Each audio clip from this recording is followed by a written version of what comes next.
అందరికీ నమస్కారం. ఈ రోజు మనతో ఉన్నారు ప్రముఖ ఆధ్యాత్మికవేత్త, జ్యోతిష్య మరియు వాస్తు పండితులు బ్రహ్మశ్రీ డాక్టర్ దైవజ్ఞ నెట్టెల ఫణిభాస్కర్ శర్మ గురువు గారు ఉన్నారు. మాట్లాడదాం. నమస్కారం గురువు గారు. నమస్కారం. గురుగారు, స్త్రీలు అనేక సందర్భాల్లో ఏ విధంగా ఉండాలి అనేటువంటి విషయం అడగబోతున్నాను. స్త్రీలు రుద్రాక్షలు కూడా ఈ మధ్య వేసుకుంటున్నారు. వేసుకోవచ్చా లేదనే సందేహం చాలా మందికి ఉంటుంది. నదీ స్నానం చేసినప్పుడు ఏ విధంగా స్నానం చేయాలి, ముఖ్యంగా స్త్రీలు? అలాగే స్త్రీలు కన్యాదానం చేసినప్పుడు కూడా జుట్టు ముడి వేసుకొని చేస్తూ ఉంటారు. దాని వెనుకున్న కారణం ఏంటి? అలాగే స్త్రీలు శిరువు మండనం చేస్తూ ఉంటారు టెంపుల్స్కి వెళ్ళినప్పుడు, అది చేసుకోకూడదు అంటారు. అది ఎంతవరకు కరెక్ట్ గురుగారు? ఇలాంటి విషయాలన్నీ చెప్పండి. అయ్యో తప్పకుండా.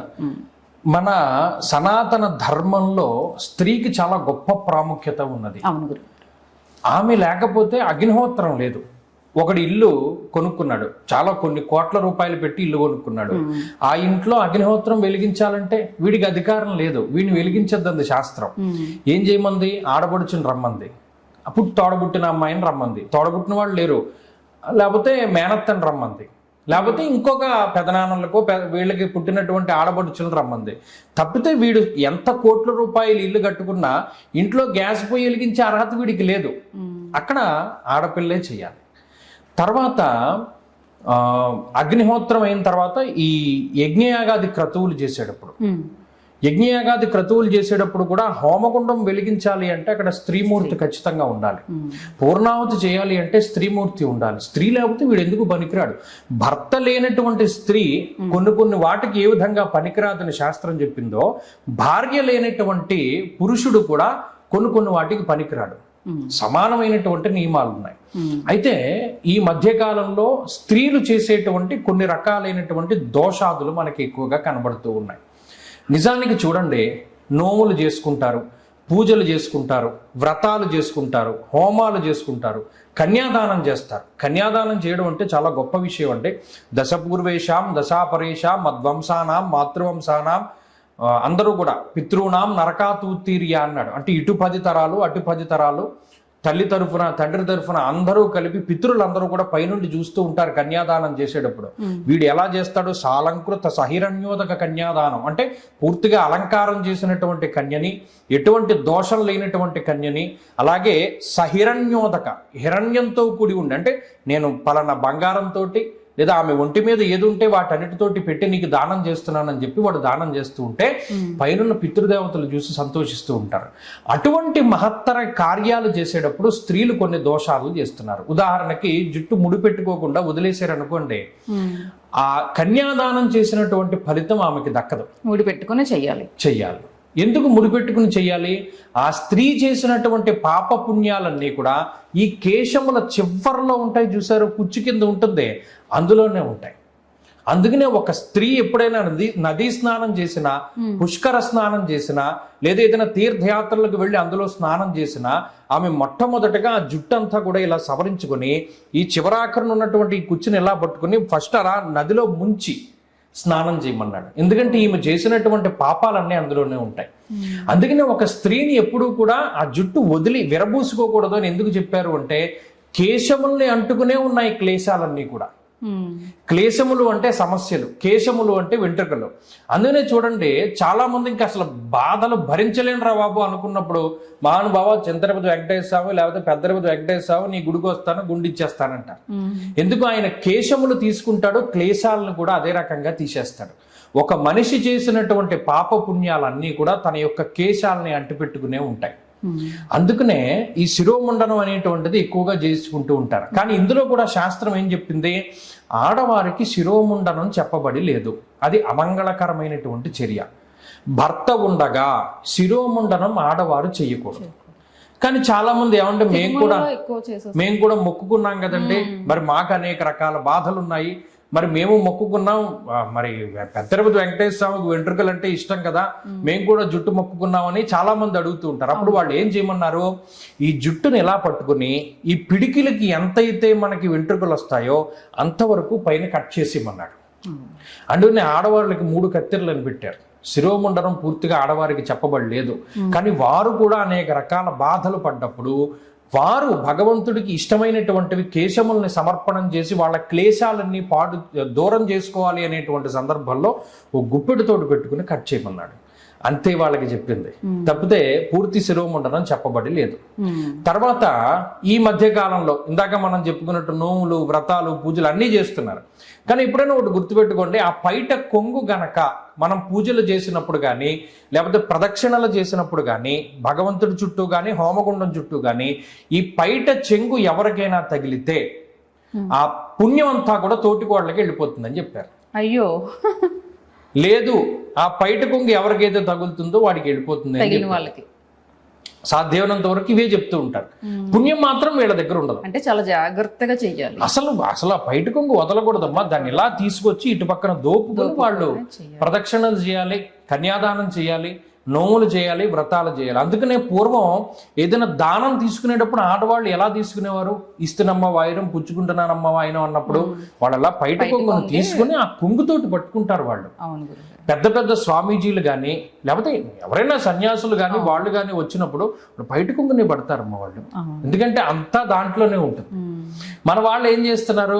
మొన్న నేను ఏదో కార్యక్రమానికి వెళ్ళినప్పుడు కూడా అదే చెప్పాను, అమ్మాయి నువ్వు బయట కొంగు వదిలేసావు, నీకు పుణ్యం వద్దా అని అడిగాను. మరి దీనికి దానికి సంబంధం ఏంటని అడిగాను. అదేనమ్మా చెప్పాడు, జుట్టులా ముడిపెట్టుకోవాలి, బయట కొంగును దోపుకోవాలి, లేకపోతే ఆ పుణ్యం నీకు రాదమ్మా అని చెప్పాను. ఇది నాకెవరు చెప్పారు? పెద్ద ఫలితాలు ఇది నాకెవరు చెప్పారు? మా గురువు గారు చెప్పారు. ఆయన ఎప్పుడు చెప్తూ ఉండేవాడు. అంటే ధర్మ సందేహాలు, ధర్మ సూక్ష్మాలు పెద్దవాళ్ళు వాళ్ళు ఎందుకు చెప్తారో మనకి తెలియదు. దానిలో ప్రతి దాంట్లోనూ సైంటిఫిక్ రీజన్ మనం వెతకలేం. కొన్ని విషయాలు వాళ్ళు చెప్పినప్పుడు పాటిస్తూ వెళ్ళిపోతూ ఉండాలి. అలాగే స్త్రీలు రుద్రాక్ష ధారణ చేయొచ్చా? ఈ విషయం కూడా నాకు ఆయన చెప్పినటువంటి మాట గుర్తుంది. ఏం చెప్తూ ఉంటారు చాలా మంది? ఇంకోటి ఏంటంటే విభూతి ధారణ చేయొచ్చా స్త్రీలు? విభూతి పెట్టుకోకూడదు అంటారు చాలా మంది. సర్వ సుగంధ సులేపన లింగం అన్నారు. అంటే భస్మము అనేటువంటిది ఏంటమ్మా? అందులోంచే సమస్త జీవులు ఆవిర్భవిస్తాయి, అన్నీ అందులోకి వెళ్ళిపోతాయి. ప్రతిదానికి ఎక్స్పైరీ డేట్ ఉంటుంది కానీ ఈ భస్మానికి ఎక్స్పైరీ డేట్ ఉండదు. ఆ భస్మ రుద్రాక్ష ధారణ ఎవరైతే చేస్తారో వాళ్లే శివయోగులు అన్నారు. మీకు శివపురాణం గనక మీరు చదివితే దాంట్లో శివయోగులు అంటే ఎవరు అంటే భస్మాన్ని ధారణ చేసినటువంటి వాళ్ళు, రుద్రాక్షని ధారణ చేసినటువంటి వారు, నిత్యం శివనామాన్ని జపిస్తూ ఉండేటువంటి వాళ్ళు శివయోగులు. వాళ్ళ దగ్గరికి ఏ విధమైనటువంటి దుష్టశక్తులు రావు, అలాగే దయ్యాలు రావు, భూతాలు రావు, గ్రహ బాధలు రావు. ప్రత్యేకించి ఏ విధమైనటువంటి గ్రహ పీడ ఉండదు. వాళ్ళు శివయోగులు. అటువంటి శివయోగి మనకి ఎదుట పడితే వాడి కాళ్ళకి దండం పెట్టమని చెప్పారు. నాయనార్లు ఎంతమంది నాయనార్లు, బొబ్రువు లాంటి నాయనార్లు కూడా ఒక శివయోగి కనబడితే ఎన్నో చేస్తూ ఉన్నారు. కాబట్టి ఈ రుద్రాక్ష ధారణ, భస్మ ధారణ అందరూ చేయవలసిందే.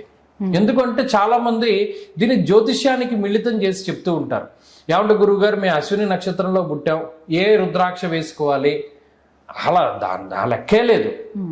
పలానా కామ్యార్థం కోసం వేసుకోమన్నాడు రుద్రాక్ష. ఇది కూడా మీకు ఎక్కడ కనబడుతుంది అంటే శివమహాపురాణంలో విద్యేశ్వర సంహిత అనేటువంటి దానిలో చివరాఖరిలో చెప్తూ ఉంటాడు. ఏకముఖి రుద్రాక్ష పలానా వాళ్ళు వేసుకోవాలి, ద్విముఖి గౌరీ శంకరుల యొక్క స్థితి, త్రిముఖి రుద్రాక్ష ఇది వీళ్ళు వేసుకోవాలి. ఇది బ్రహ్మగారికి సంబంధించిన చతుర్ముఖ బ్రహ్మగారు అంటే 4 ముఖాలు కలిగినటువంటి రుద్రాక్ష. లేదు షణ్ముఖి సుబ్రహ్మణ్య స్వరూపము, అష్టముఖి కాలభైరవుని స్వరూపము, 10 ముఖాలు కలిగినటువంటి రుద్రాక్ష విష్ణుమూర్తి స్వరూపము, 9 ముఖాలు దుర్గా స్వరూపము. వీడు పలానా కామ్యార్థం కోసం ఇన్ని ముఖాలు వేసుకోమని ఉంటుంది కానీ అసలు రుద్రాక్షలు ఎప్పుడు కూడా నక్షత్రాలు జాతకాలను బట్టి వేసుకోమని చెప్పరు, అసలు లేదు. ఇవాళ అది పెద్ద వ్యాపారంగా మారింది, చాలా వ్యాపారంగా మారిపోయింది గురువు. అదొకటి గుర్తుపెట్టుకోవాలి. స్త్రీలు కానీ పురుషులు కానీ చిన్నపిల్లలు కానీ పెద్దవాళ్ళు కానీ ఎవరైనా సరే రుద్రాక్ష ధారణ చేయొచ్చు. మరి ఆడవాళ్ళ సమయంలో వేసుకోవచ్చా? రజోదర్శనం అవుతుంది కదంటే ఆ సమయంలో వేసుకోవచ్చు అంటే ఆ సమయంలో తీసి పక్కనెట్టుకుంటారు, తర్వాత వేసుకోవచ్చు. అలాగే ఆడవాళ్ళు, భర్త లేని ఆడవాళ్ళు తీర్థయాత్రలు ఇవన్నీ చేయొచ్చు గురుగారు? ఇది చాలా ముఖ్యమైనటువంటి ప్రశ్న. ఒక ఆమె వచ్చింది ఒకసారి, కంచి పరమాచార్యుల వారి దగ్గరికి వచ్చింది. స్వామి మీ అనుగ్రహంతో మాకు పెళ్ళయింది, నాకా తిరగడం అంటే చాలా ఇష్టం, తిరగడం అంటే తప్పుగా కాదు, నేను తీర్థయాత్రలకు ఎక్కువ వెళుతూ ఉంటాను, భగవంతుని చూడకపోతే ఉండలేను. నా భర్త ఉద్యోగరీత్యా నాతో రాలేడు, భర్త లేకుండా తీర్థయాత్రలు చేస్తే భార్యకు ఫలితం రాదు. భర్త అనుమతి తీసుకుని వెళ్ళినా, భర్త లేకుండా వెళ్ళినా తీర్థయాత్రలు చేసేటువంటి స్త్రీకి ఆ ఫలితాన్ని భగవంతుడు ఇవ్వడు. మరి భర్త చనిపోయిన ఆడవాళ్ళకి ఇంక రాదా గురుగారు? వస్తుంది. దాని గురించి మనం మాట్లాడుకుందాం. సాధారణంగా ఒక ఆమె వెళ్ళి పరమాచార్యుల వారిని అడిగింది, స్వామి మరి నా భర్త ఇలాగా రావడానికి వీల్లేదు, నేను తీర్థయాత్రలు చేయకూడదా, చెయ్యొచ్చా అని అడిగితే స్వామి వారు ఒకటే మాట చెప్పారు, ఏమ్మా నువ్వు వెళ్ళేటప్పుడు నీ భర్తకి సంబంధించినటువంటి పై పంచని తీసుకెళ్ళు. అంటే పైన వేసుకుంటారు చూసారు, ఇలా ఉత్తరీయం అంటారు, ఆ ఉత్తరీయాన్ని తీసుకెళ్ళు, నీ భర్త నీతో ఉన్నట్టే లెక్క. అందుకనే చాలా మంది చూడండి, భార్య రాలేదనుకోండి ఒక్కొక్క సందర్భంలోనూ వాడు ఇక్కడ బొడ్లో ఆవిడ జాకెట్ ముక్కు దోపుకుని కూర్చుని హోమాలు అవి చేసుకుంటూ ఉంటాడు, ఫలితం వస్తుంది. అదే ధర్మ సూక్ష్మాలు అన్నారు. అలాగే భర్త రాలేకపోతున్నాడు, తీర్థయాత్రలకు వెళ్ళాలి, ఆడవారు ఏం చేయాలి, భర్త యొక్క పైపంచం తీసుకోవాలి. అందుకని ఏ దేవాలయానికి వెళ్ళినా ఆ భర్త యొక్క ఉత్తరీయాన్ని మెడ మీద వేసుకుని వెళ్ళి దర్శనం చేసుకోమన్నాడు. అప్పుడు మాత్రమే వాళ్ళకి భర్తతో తీర్థయాత్ర చేసినటువంటి పుణ్యం వస్తుంది అని చెప్పి, ఇది నేను కాదుగా, కంచి పరమాచార్య వైభవం అనే పుస్తకంలో ఆయనే మహానుభావుడు చెప్పాడు. సరే ఈ భర్త గతించినప్పుడు అప్పుడు కొడుకు యొక్క అనుమతి తీసుకుని వెళ్ళమన్నారు. ఆ కుమారుడు లేదా కుమార్తె వారి యొక్క అనుమతి తీసుకుని తీర్థయాత్రలకు గనక వెళితే ఆ తీర్థయాత్ర ఫలితం కూడా వారికి వస్తుంది అనేటువంటిది శాస్త్రంలో చెప్పిన విషయం. ఇవన్నీ నిజంగా కొంతవరకు తెలియదు గురువుగారు. ఎంత మంచి ఆచారాలు కదా ఇవన్నీ, నిజంగా చాలా సంతోషం. నమస్తే గురు.